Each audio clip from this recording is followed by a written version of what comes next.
ಹಾನಗಲ್ ತಾಲೂಕು ಆಡಳಿತದ ವತಿಯಿಂದ ಶ್ರೀ ಜಗಜ್ಯೋತಿ ಬಸವೇಶ್ವರ ಜಯಂತಿ ಕಾರ್ಯಕ್ರಮವನ್ನು ತಹಶೀಲ್ದಾರ್ ರೇಣುಕಾ ಎಸ್ ರವರ ಅಧ್ಯಕ್ಷತೆಯಲ್ಲಿ ನಡೆದ ಕಾರ್ಯಕ್ರಮದಲ್ಲಿ ಶಾಸಕರಾದ ಶ್ರೀನಿವಾಸ್ ಮಾನೆ ಉಪಸ್ಥಿತಿಯಲ್ಲಿ ತಾಲೂಕು ಕಚೇರಿ ಆವರಣದಲ್ಲಿ ನಡೆಸಲಾಯಿತು. ವರದಿ ಮಯೂರ್ ರಾಯ್ಕರ್, ಹಾನಗಲ್, ಶ್ರೀ ಟಿವಿ ನ್ಯೂಸ್. ಸಮಾಜ ಸಮಾನತೆ ಸುಧಾರಣೆ ಅಂತ ಬಂದಾಕ್ಷಣ ನಮ್ಮೆಲ್ಲರ ನೆನಪಿಗೆ ಬರ್ತಕ್ಕಂಥ ಹೆಸರುಗಳು ಬುದ್ಧ, ಬಸವ, ಅಂಬೇಡ್ಕರ್ ಅಂತ.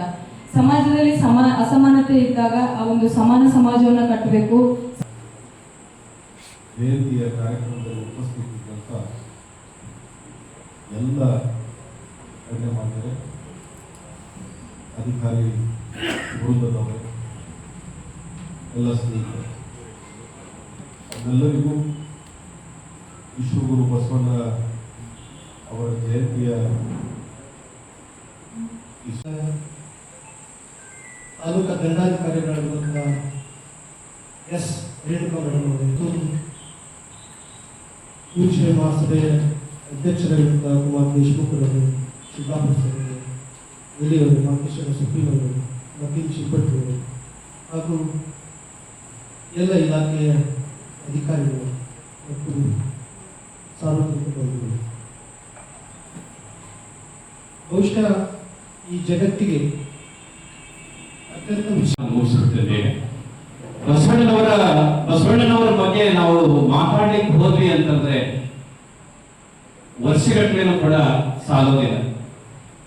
ಹಾಗಾಗಿ ಜಗಜ್ಯೋತಿ ಅಂತ ಹೇಳಿ ಕರಿತೀವಿ, ಮಹಾಮಾನವತಾವಾದಿ ಅಂತ ಹೇಳಿ ಕರಿತೀವಿ. ಈ ವಿಚಾರಧಾರೆಯನ್ನು ಒಳಪಡಿಸಲಿಕ್ಕೆ ಮತ್ತು ಸ್ವತಂತ್ರವಾಗಿ ವಿಚಾರ ಮಾಡತಕ್ಕಂಥ ಶಕ್ತಿಯನ್ನು ತುಂಬಿರ್ತಕ್ಕಂಥವ್ರು, ಒಟ್ಟಿಗೆ ಎಲ್ಲರನ್ನೂ ಕರೆದುಕೊಂಡು ಹೋಗ್ತಕ್ಕಂಥ ಶ್ರೇಷ್ಠ ಚಿಂತಕ ಯಾರಾದ್ರೂ ಅದು ಜಗಜ್ಯೋತಿ ಬಸವೇಶ್ವರ ಅಂತೇಳಿ ನಾವೆಲ್ಲರೂ ಅರ್ಥ ಮಾಡ್ಕೊಳ್ಬೇಕಾಗಿದೆ.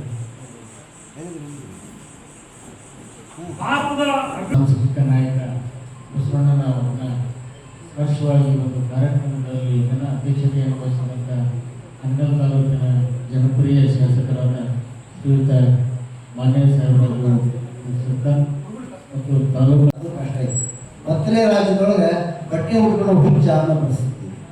ಮತ್ತಲೇ ರಾಜ್ಯದಲ್ಲಿ ಬಟ್ಟೆ ಉಟ್ಕೊಂಡು ಹುಚ್ಚ ಅನ್ನೋ ಕಾಲದಲ್ಲಿ ಮಹಾತ್ಮ